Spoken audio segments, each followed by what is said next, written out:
जय श्री कृष्णा दोस्तों, आपके अपने अमृत साधना भक्ति चैनल पर आप सबका स्वागत है। दोस्तों, आज की इस वीडियो में हम 14 दिसंबर 2021 को जो गीता जयंती का महापर्व मनाया जाएगा, इसी पवित्र दिन पर, इसी शुभ अवसर पर हमें क्या करना चाहिए और क्या नहीं करना चाहिए, इसके बारे में हम जानेंगे।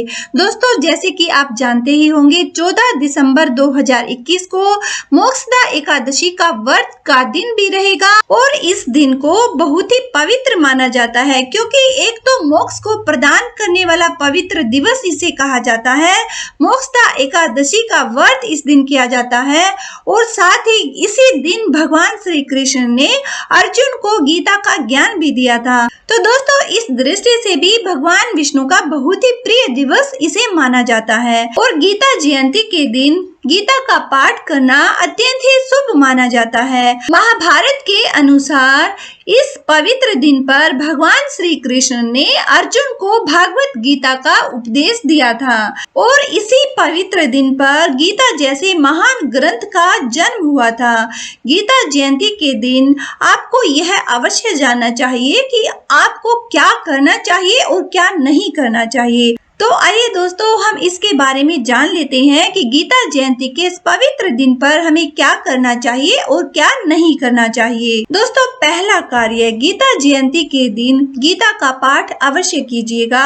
यदि आप गीता का पाठ नहीं कर सकते हैं तो आप इस दिन गीता का श्रवण भी कर सकते हैं। पूरी गीता अगर आप ध्यान से नहीं सुन सकते हैं तो किसी भी एक अध्याय का पाठ या श्रवण आप लोग कर सकते हैं।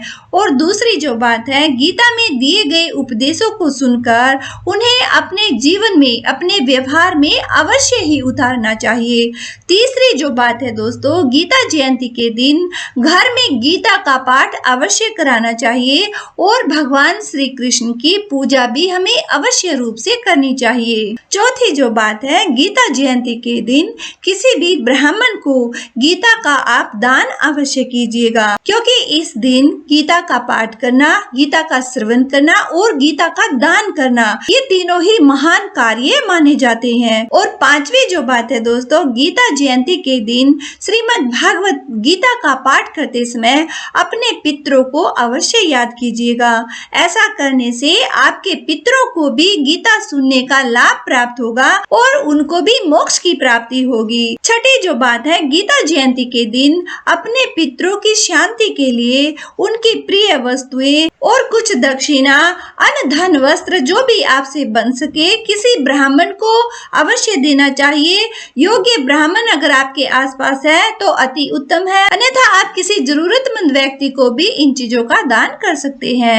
ऐसा करने से आपके पितरों को इसके पुण्य फल की प्राप्ति होगी और उनको मोक्ष मिलेगा। सातवीं जो महत्वपूर्ण बात है दोस्तों, गीता जयंती के दिन तुलसी के पौधे के नीचे दीपक आपको अवश्य जलाना चाहिए। दीपक आप शुद्ध देसी घी का भी प्रज्वलित कर सकते हैं, तिल के तेल का दीप भी आप प्रज्वलित कर सकते हैं। यह सब ग्रहों से संबंधित होता है और दोस्तों, अगर संभव हो सके तो रात्रि में या संध्या में भगवान श्री कृष्ण या विष्णु मंदिर में जाकर भी आपको दीप अवश्य प्रज्वलित करना चाहिए। और नेक्स्ट जो कार्य है जो हमें जरूर करना चाहिए, गीता का पाठ करने से पहले उस पर गंगा जल से आपको छिड़काव कर लेना चाहिए और गीता जी की पूजा करने के बाद ही आपको उसका पाठ करना चाहिए। और इसके बाद दोस्तों, गीता का पाठ करके उसे उसके स्थान पर ही वापस रख देना चाहिए। और 10वीं और अंतिम जो बात जो हमें जरूर करनी चाहिए, गीता जयंती के दिन गीता का पाठ करने वाले व्यक्ति को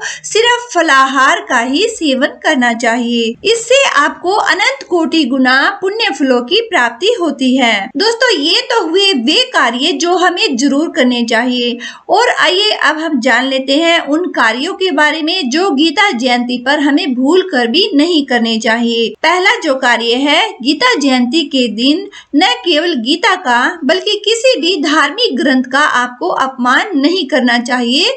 चाहे वे किसी भी धर्म का धार्मिक ग्रंथ है, आपको इसका अपमान भूल कर भी नहीं करना चाहिए। दूसरी जो बात है दोस्तों, गीता जयंती के दिन किसी पर भी क्रोध बिल्कुल नहीं करना चाहिए, अन्यथा आपको भगवान श्री कृष्ण के क्रोध का सामना करना पड़ सकता है। क्योंकि दोस्तों क्रोध को शास्त्रों में विष के समान कहा गया है और हमारे महर्षियों मुनियों ने सभी ने कहा है कि क्रोध एक ऐसा नाग है जो उसी व्यक्ति को डसता रहता है जो व्यक्ति क्रोध करता है, क्योंकि उसकी मति का नाश हो जाता है और जिसकी बुद्धि ही नष्ट हो जाती है तो उसका सर्वस्व नष्ट हो जाता है।